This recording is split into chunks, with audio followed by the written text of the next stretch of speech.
What is going on, guys? Gene here, and here I have for you today, showcasing the cards that we are losing once the new June set comes out at the end of the month. So we are losing Dawnbreak Nightedge. Dawnbreak Nightedge is a very, I like to say, a very influential set. A lot of classes still use a bunch of cards from that set. Here we're talking about Forest first. Forest only uses a couple cards though in rotation. Like first we're losing Storied Falconer. Basically a staple, gives you a 2/1 storm, but it's also a very decent body. We're also losing Poly Icy Warmth.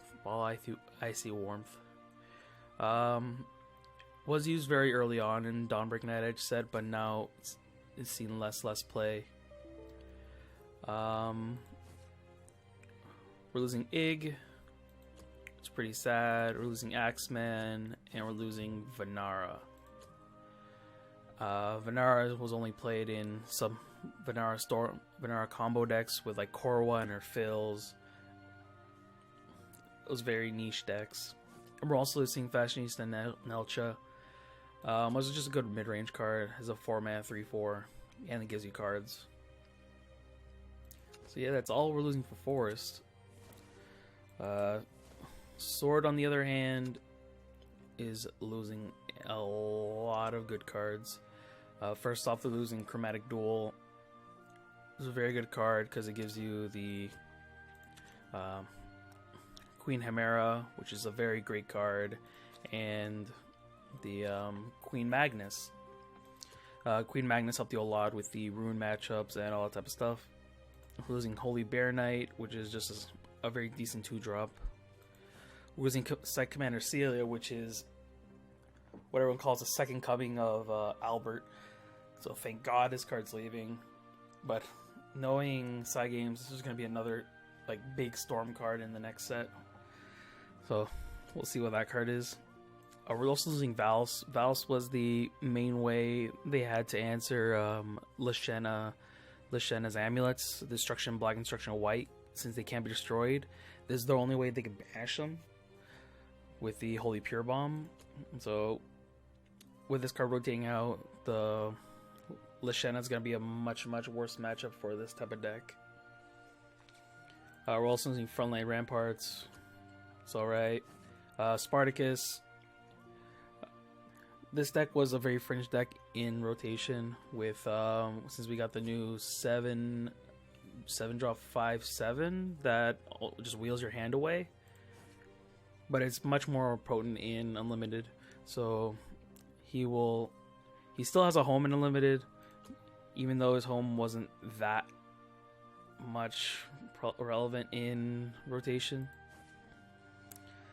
And last but not least, you have Sky Fortress. After a couple sets came out, this card was not even seeing play, but it's still noteworthy to talk about it. Next, we're going to talk about Rune. Rune is losing quite a bit of stuff. First off, Witch of Foresight, good card that searches off any random spell from your deck. Mysterian Wormist is one of the standard Mysterian cards you play in the deck. Absolute Zero Blade, just played as some sort of spell boost payoff. Not seeing that much play as of right now, since it's a 3-drop. We want more cheaper stuff, but it's still a noteworthy card to talk about. Rooney, when it came out, this was a spell boost win con, but then more spell boost win cons came around, and then this card just stopped seeing less and less play. Faust, I didn't really like this card, but it is an Earthright payoff, and it's leaving the format. Staff of Whirlwind, once the Mysteria Founder rotated out into Limited, this card saw less and less play. It still saw a bit of play because of a Sword, as a lot of 1/1 creatures, same with Artifact, but after Mysteria Founder rotated out, they start seeing much less play. Snowman King was a usual go-to spell boost payoff when a new format rolls around. Sad to see it go.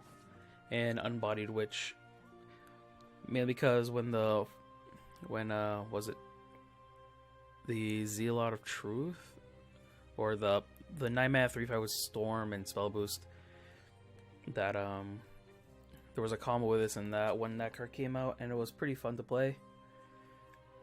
But this card didn't see that much play at all, outside of that one small deck.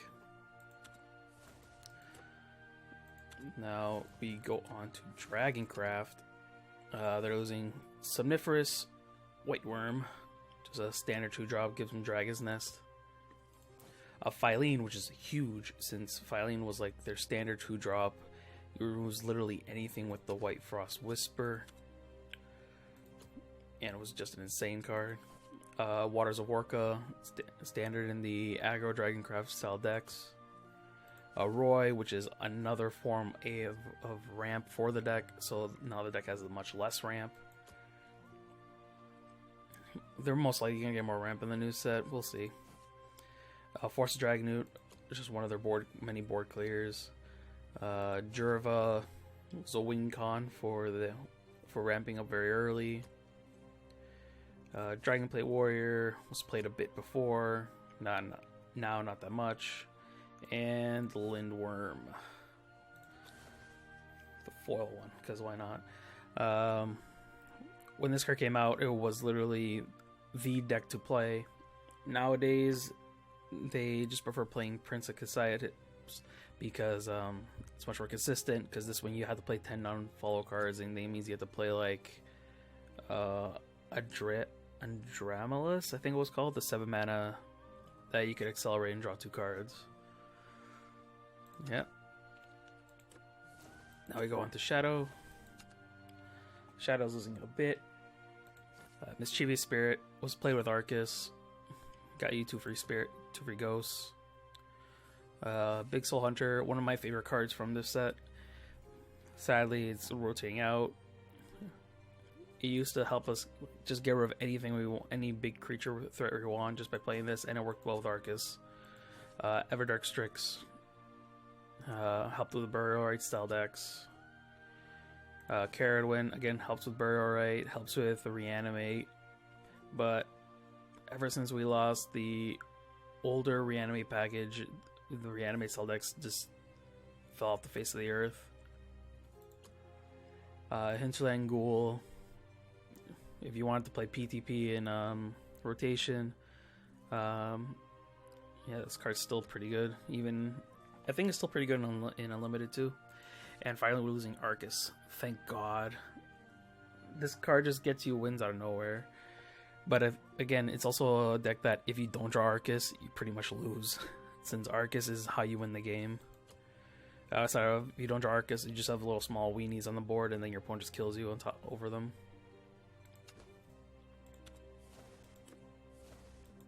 Next are Bloodcraft. Bloodcraft, 2 main archetypes are getting severely hurt / dead. First we have Gift for Bloodkin. Great card, deals damage to your leader for free, and summons Bat, pretty strong card. Bowler, Blood Maiden, it's just a pretty good card. This is the first ever reprint we got in this game, and it's getting rotated out for once. Some Bloodkin was great in the Blood aggro decks. Same with Raven, good in the Blood aggro, Bat aggro. Sorry. Same with Nightmare Devil, good in Bat aggro. Waltz was a good card, help us get Blood Moon out early, or help us play Blood Moon without actually playing Blood Moon. 3 mana 3/2 is fine for that stats, and it evolves when we play Blood Moon. But now we have better ways to get Blood Moon out, as well as cheaper, making it cheaper. Next, we're losing Old Blood King, one of the main cards in Bat aggro, and because it just gives you all your force bats when it comes to play +1/+1 Storm. Helps you go in for game. Sadly, since it's rotating out, Bat aggro is less to a thing. Possibly not even a thing anymore, since this card was literally the main card. And same with Vania. Some Bat aggro decks play this as a more top end of the curve. She brings out bats. She cares if you have Vengeance. She gets Storm, all that good stuff. And finally, DFB is finally getting rotated out into Unlimited. Thank God. I hate playing in Blood and feeling like I'm on a clock. Like, don't get me wrong. Was it Mono Blood is also feels like you're on a clock, but usually depends on first of all, if they have enough Machinas destroyed, if they have enough damage to present to you on board. Like DFB, just you play it, deal damage. You don't even need to swing with it. If I have Ward, you can still just deal damage to my face. And then next turn, if you have another DFB, do it again. Like, it's just stupid card. I wonder if they're gonna unnerf it when it's gonna go into Unlimited. I don't think so, because the deck still does pretty good in Unlimited, even as 8 mana. Next we have Haven. Jeweled Priestess was a good 2-drop, gave us a good amulet. The main archetype that's rotating out is Holy Lions, which was a pretty dominant force in the meta for a long time. Usually in the tier 2 slot, sometimes in the tier 1 slot, but usually in tier 2. Temple Holy Lion helped with the Holy Lion plays. Like, there's still some Holy Lion cards in rotation, but it's probably just gonna be like a little bit of an engine, but not a deck. Moray was a great amulet. 2 mana cycle, and it destroys a random fall when it dies. Peace Weaver, mainly for Holy Lions. Another deck that's getting rotated out is the Tenko style decks. Tenko Shrine. We're losing White Fang Temple and Tenko Shrine. I'm wondering if they're gonna unnerf this one's going in rotation back to 4 mana. I would like to see this deck in Unlimited. In rotation, it was a fine deck, especially with all the nerfs we had and all the rotations we had so far. The deck was fine. It's more of a tier 3 deck as a moment right now. Serenian Hind was great when it came out. I never really played with Tutin, but it was played here and there. And Alexiel, which is the main card that helped them survive against those one-shot kill decks like Mysteria, DFB, and all that type of stuff. Next we have Portal. We're losing Miriam, great card in the artifact style decks. Junk, which is a very huge way that Lashana gets all its puppets. Since odd play and on death, this card gives you a puppet, and it also counts as a body itself, so it subtracts the cost of your destructions by 3 by itself. And it's also on curve with Lashana, so it makes it a lot more better. Portal's not really losing that much. Heartless Battle was a great card, helped you protect your destruction blacks, destruction whites by bringing out Lloyd against like Sword. So their holy spell bombs cannot really kill your destruction in blacks since they have to target Lloyd. Or you can just bring out Victoria and just deal some damage, destroy some followers. Also give you puppets, which is also pretty good. Zwei, I just like the card. But there's still ways to get Zwei in rotation. Electro Magical Rhino, some people still play that. I wish this card was actually a thing, but it was never really took off. And finally, finally we have Orcus. When it came out, it was one of the main win cons. What made Puppet Portal a thing. Sad to see it go. Hopefully, I'll find a home in Unlimited. And finally, we have the neutral cards, which aren't that much, to be honest. Like, Fount of Angel was a fine 1-drop. Paradise Vanguard was played as a filler 2-drop because it could just banish any and follow with 1 defense. It was good to get rid of any pesky last words. Moon and Sun was played at sometimes because it's just a spell and just keeps coming back to your hand. Oceanus, good mid-range card. Divine Retribution, got rid of Leods. And that's pretty much it for the neutral cards. So yeah, that's everything I believe will be impactful when Dawnbreak Nightedge rotates out. In the comments below, please tell me if I missed any cards you're gonna miss, or any cards you're excited about that are getting rotated out. So, yep. Don't forget to like, comment, subscribe, and Gene out.